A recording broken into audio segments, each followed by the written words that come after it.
Welcome to our YouTube channel. I'm Dr. Ashwati. Students, in this lecture, I'm going to discuss one topic from your unit number 6, India's foreign policy. So, India's foreign policy, like when you look at the syllabus itself, you must have seen that there are various areas to cover, like basic determinants of India's foreign policy, India's diplomatic culture, then how India conducts its foreign policy vis-a-vis the neighborhood, then in the multipolar world, then after India's engagements with that of the major powers in the world, like the superpowers. For this lecture, I have selected one topic, and that is Indo-Bangladesh relations. Now, Bangladesh is a state very close to our neighborhood. It is one of the state falls under the South Asian region. Now, when you look at Bangladesh, you can see that on 3 of its sides, it has like international borders with that of India. India and Bangladesh shares 5th longest international border in the world, which is approximately 4,096.7 kilometers long. And this international border that we have, that is the land boundary. Then after, we share the same waters as well, Bay of Bengal. So all these things makes Bangladesh a very unique nation, very important for our external relations as well. As you know that Bangladesh was earlier known as the East Pakistan. After the partition of,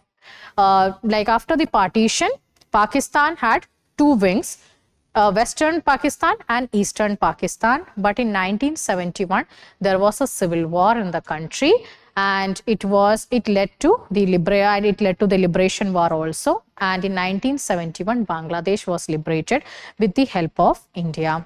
As I have written here, India was among the first country to recognize Bangladesh after the liberation war.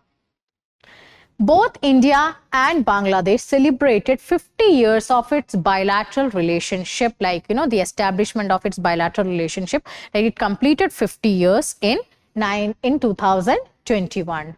And Bangladesh is one among the country which holds a very significant place in India's neighborhood first policy. As you know that within South Asia, there are various countries, and one of the unique feature, or let's say that, or the features, like when you look at the South Asia as a region itself, you can find that according to Professor S.D. Muni, there are 2 major features basically, not one feature. One is the Indo-centricity, and second point is the asymmetry. Indo-centricity. As you can see that none of the South Asian countries shares borders with each other, but they shares borders with India, like Pakistan, Bangladesh, Nepal, Bhutan, Maldives, Sri Lanka. All these countries, they shares either the land boundaries or the maritime boundaries with India. And in that aspect, Bangladesh is also a unique state, because when we look at the map itself, Bangladesh shares borders with India on 3 of its sides. And when we look at the other state with which Bangladesh shares the border, and that is Myanmar, that is a very little border. So by all these facts, you can understand that Bangladesh is a very important state with reference to our external relations are concerned. Both countries, India and Bangladesh, they have made bilateral cooperations as well, and we also share multilateral cooperations as well at different platforms. So here we have the list of the international or regional organization with which we are associated. SAARC, South Asian Association for Regional Cooperation, which is one of the most important regional organization in South Asia. Then after, we have the BIMSTEC, Bay of Bengal Multi-Sectoral Technical and Economic Cooperation. Then we have the Indian Ocean Rim Association for Regional Cooperation. Apart from that, we have BBIN and various other platforms also, where both countries are cooperating with each other. Bilateral cooperations are there. Apart from that, we have the cooperations at different levels as well. One among them is these are the lists. Then after, when we look at the economic aspects of Indo-Bangladesh relations, it is actually taking a very important, like we can say that our economic like trade as well as connectivity is getting more and more deeper as well. Like each and every year we are seeing that there is an increase in the bilateral trade. Now, despite COVID-19 pandemic, the bilateral trade between both countries grew at an unprecedented rate of almost 44% from US dollar 10.78 billion in financial year 2020 to 2021 to US dollars 18.14 billion in financial year 2021 to 2022. Despite the COVID pandemic, there was an increase in the bilateral trade volume between both countries. Then after, exports to Bangladesh touched above US dollars 16 billion as against US dollar 9.6 billion the previous financial year. So here you can say that there has been an increase in the exports to Bangladesh as well.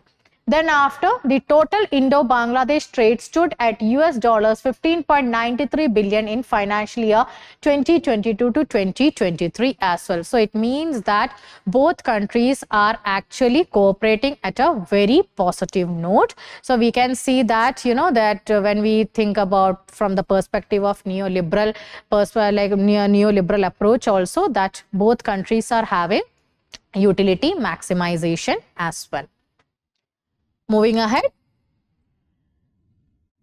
as we know that despite all sorts of cooperations and everything, there can be contradictions as well.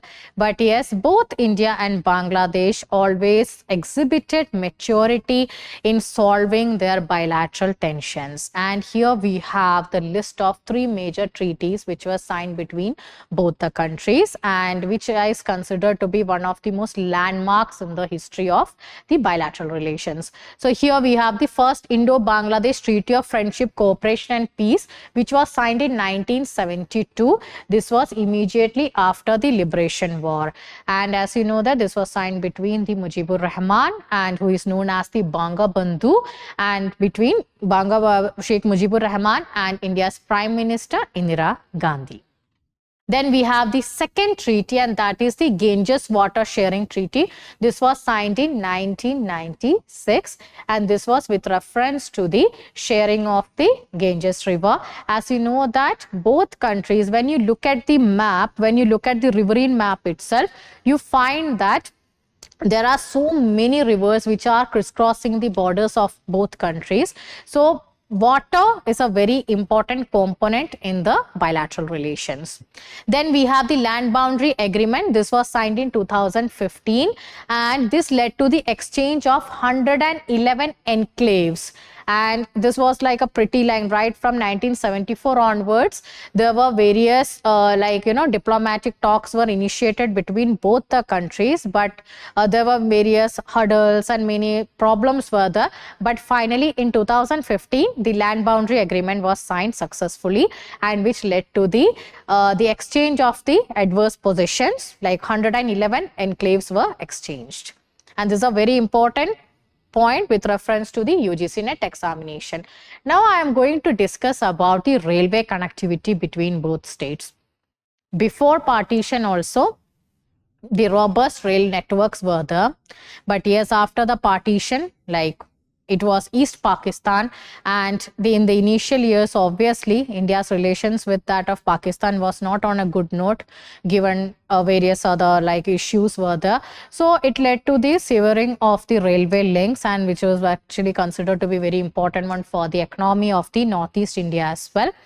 So now with time, with the maturity of the relations, the foreign relations between both countries, now we can see that there is a new spirit in the what we say in the connectivity as well. So it is in the form of the railway connectivity. So here we have worth to mention about 3 railway routes which are there. There are many other railway routes, but these 3 are worth to mention. The Maitri Express, this was started in 2008, and it connects Kolkata in India to that of Dhaka in Bangladesh. Then we have the Bandhan Express. This was started in 2017, which connects Kolkata and Khulna. Then after we have the Mithali Express started in 2021. This connects Siliguri and Dhaka. So these are very important ones to make the relations more stronger between both the states. So students, that's all about the Indo-Bangladesh relations. For more information, you can check out our courses as well, where we will be discussing more informations about the relations. So students, that's all. And there's another important information that I would like to share, that in our teaching channel, you will find videos both in Hindi and English. In accordance to your preference, you can choose the either like videos in Hindi or English. It is up to you. So students, thank you so much for watching this lecture. See you in another lecture. Bye-bye.